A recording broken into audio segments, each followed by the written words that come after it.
TV Square gang? You already know my name is Tosh.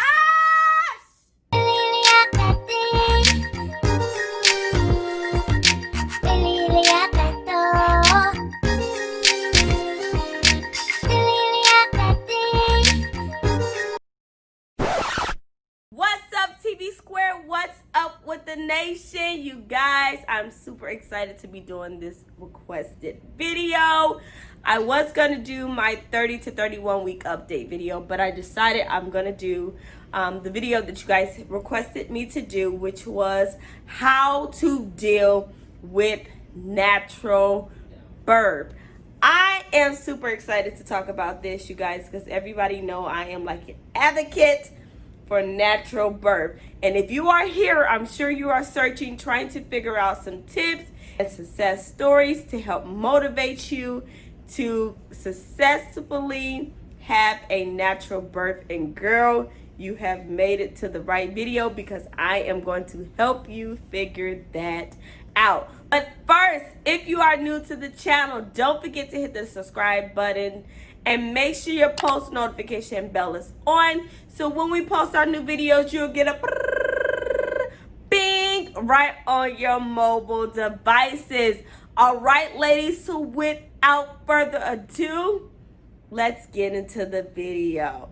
All right, so here is tip number one that I believe is one of the most important things when trying to give birth naturally. That is, prepare your mind. You have to come in there with the mindset of you're going to have some positive things that happen, and you might have some negative things that happen. It might not always be positive. It might not always follow your birth plan. And I would say, ladies, you know, throw your birthing plan out. I would, because anything can happen that kind of changes your birthing plan. And I know a lot of women, especially myself, when I first gave birth to my son, I had a birthing plan. This was going to happen. I was going to do this. I was going to do that. And voila, he's going to come out. And that was the total opposite of what happened. You guys, it was a struggle for me. Even coming in, when I first started to get my blood drawn, that was a struggle for me. My mindset was, oh my God, I'm not doing it. Like, it's another blood draw, I'm about to pass out. When I started to experience pain, like real contractions, after a while I tapped out. Those contractions threw me completely off. At that point, I didn't care what was happening, what was going on. All I know is I was in a lot of pain. If they gave me epidural, give it to me at that moment, because I was in a whole lot of pain. My mind just was not prepared for the amount of pain that I was getting ready to go through, especially being a first-time mom. So if you're a first-time mom watching this video, don't think that it's going to be an easy breezy type of ordeal. It's not. It's going to be hard. You're going to experience some pain, and not to scare you, but it's going to be some real bad pain. But if you have the perfect mindset to stay focused, when you go in to give birth, you shall have a successful natural birth. Tip number two is to find a focus point or something that will help you cope with the pain.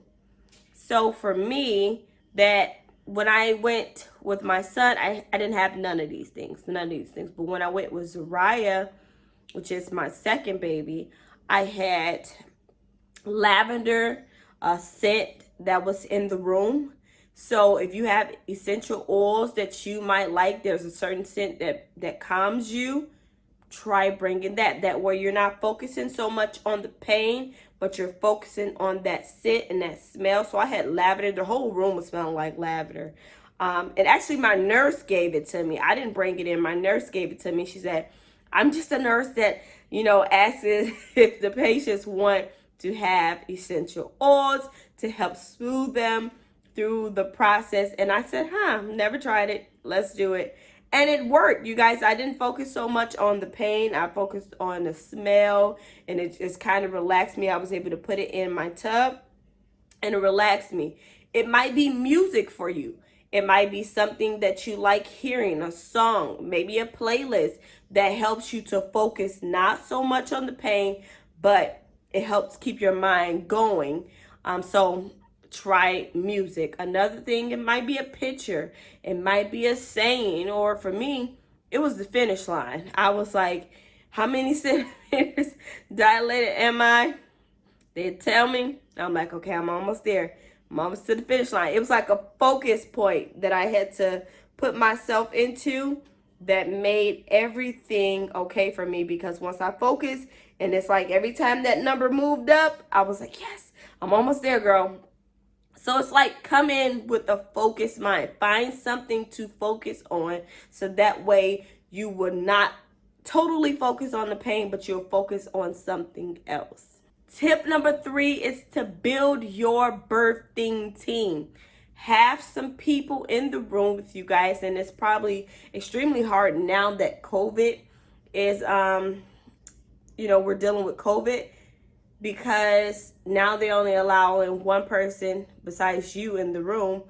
But make sure it's somebody that's really gonna be supportive, and I think they're letting a doula in the room as well. But really find someone that's going to help you cope and stick to your birthing plan, or motivate you to keep on going even when the pain is like intense. Because there's going to be moments where that pain kicks in and you're going to be like, just give me epidural or give me whatever medicine you can, because at this point, you're not going to be focused. So have someone, even in those moments of weakness when you know you don't want to have an epidural, but the pain is so intense that you would choose an epidural, and then that one person says, girl, you really don't want that right now, you're almost there. Find someone that's very supportive. And like I said, if you don't have that person in your life, there is a doula that you can get that will help you cope through, support you, motivate you, and do all that and above. So find an amazing doula. Now, I did not have a doula for neither one of my pregnancies. I had a big, great supportive team, and so I really didn't need a doula. But I also want to be a doula because I believe that I'm a great coach when it comes to helping people give birth naturally, especially coaching them through how to get over their stressful points. And I think I'm amazing at that. So I didn't have a doula, but I will suggest you get a doula if you don't have that support system that you really need to do this thing naturally. Tip number 4 is to get educated. You guys, there's so many positive resources out here, videos, there's birthing classes, medical professionals that you can meet with that will help you to get familiar with the steps and the things to do to have a successful natural birth. For me, I watched a lot of YouTube videos. I watched a lot of videos about birth, and really preparing my mind to say, okay, I'm going to do this. But what I have to also know is that every pregnancy is different. You might not experience what the other girl experienced in her pregnancy, in her natural journey. She might have went 6 hours and pushed 4 times and the baby was out. When it was you was in there for 16 hours and pushed but 7 times and the baby was out. So you might have a different story, but I encourage you guys to still go watch it.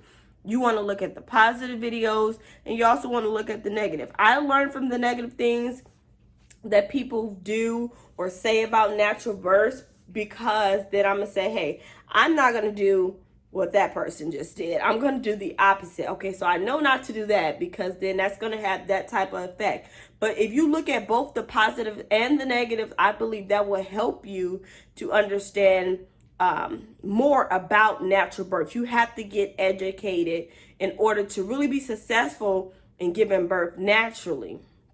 In the end, our bodies was made to do this. We were made to push. We were made to have babies.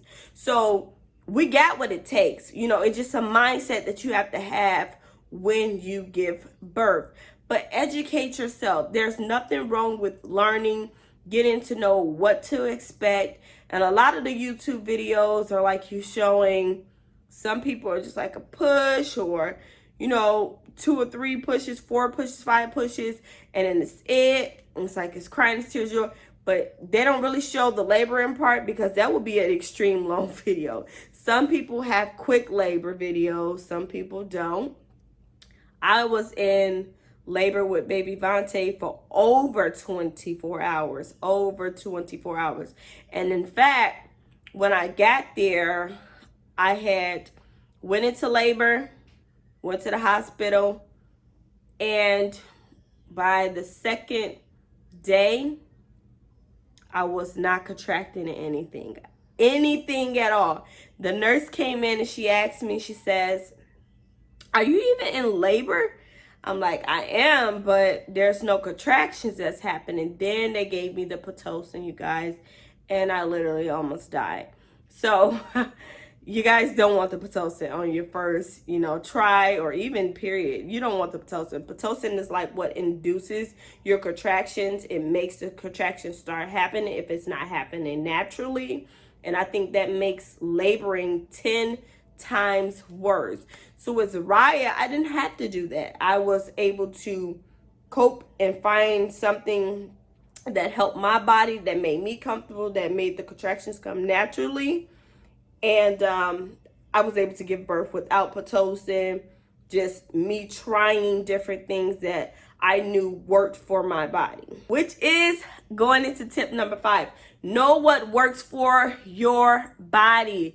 A lot of the videos that we watch on YouTube, we see a lot of women, or maybe you heard stories from friends or family members that told you what worked for them or what didn't work for them. And it will kind of deter your decision when it goes into giving birth naturally. And here's an example. For me, I know I can't labor without being in the tub, where I have a lot of women that said they didn't want to be in the tub. They didn't like it. "Ooh, girl, I don't know why you did that, because I could not do it." They would say it was too tired, or they just didn't want the water on them. And if I would have just like kind of listened to that when I went in with my second baby, I probably would not have tried laboring in the tub. I would have been like, "Oh, well, they said it didn't work for them. Let me not try it." But it actually worked for me. So know what works for your body. It might not work for the other person, but it might work for you. The ball, that worked for me. Rolling back and forth, moving my hips. It pushed the baby down due to gravity. It calmed me. I was in pain, but bouncing on the ball kind of like refocused my mind, because I'm like, okay, and I'm bouncing through it. But walking, I know, right? Walking did not work for me. Some people say they got up and they walked, and oh my God, that induced them contractions. For me, walking slowed down my contractions for both of my pregnancies, but for this last one, it slowed down my contractions. So I was like, get me back into the room. I'm gonna bounce on this ball. I'm gonna labor in the tub. And when I had Zariah, I didn't tear. I had 3 pushes. I was in labor for only 5 hours, and she was here. So I had a different mindset than what I had when I first had my child. I had a different plan. I knew what works for my body, and I did it, and I was successful in doing so. Tip number 6, which is my last and final one, practice. The saying says that practice makes perfect, right? If you practice how you're going to handle these contractions when you are in the laboring process, it will help you tremendously. And here's what I'm saying. Sometimes, especially if we are in the second trimester, going into our third, or we're in our third, preparing for labor, we're starting to experience some Braxton Hicks contractions. And I know if you read online or if you talk to them, they say, well, they're not as intense. They should be like a little painful, but it's not really painful. My Braxton Hicks contractions are really painful. Some are just like, oh, and I have to take a moment to just sit there. I said to myself, I need to practice how I'm going to breathe through these contractions when the real ones come. So when I start having my Braxton Hicks, I don't tense up my body because, again, we want the baby to come downward. So if you're tensing up your body, then you're pushing all that up here, and we don't want that. We want the baby to come down. So I started to really practice, okay, when those contractions come, I got to understand and put it in my mind not to tense my body up and put all that pain upward, but push it outward. Now, I don't suggest you start pushing right now, okay? Let's say that. We don't want to go into preterm labor, but start pushing or breathing. Practice how you're going to breathe. Now, some people breathe a different way. I'm not going to say if you breathe hard, it's going to work versus breathing soft. Some people breathed hard, like, and then other people breathed soft. So it is really what works for your body. You have to understand what works for your body, but practice and learn different positions, birthing positions, that when you're having those Braxton hits, see if, being in a certain position, if it helps you. I know I had one position where I lay over the bed and I just rock back and forth, and that's how I cope through my Braxton Hicks contractions. Know if you sit in a tub and you lay there, if you are more comfortable laying in the tub while you're having those contractions, then okay, so when it's time for the bigger contractions, I might like laying in the tub. If you might have or like to have the shower on you when you're having those contractions, it's all about practicing and really start preparing your mind for the process, because it's going to be a hard one. But if you have the right mind, if you're focused, if you're understanding your body and practicing, there is no way you can go wrong. Because again, this is not going to be easy. I'm not going to say it's going to be extremely hard, but you have to understand that the pain will be over soon. And you just have to find a quick focus point that will help you to get the pain off your mind and to really focus in on your bundle of joy that you are about to give birth to. So ladies, I'm telling you that you got what it takes to have a successful natural birth, definitely without tearing. You guys can do it. Just find these points. I love you guys. I am out. Peace.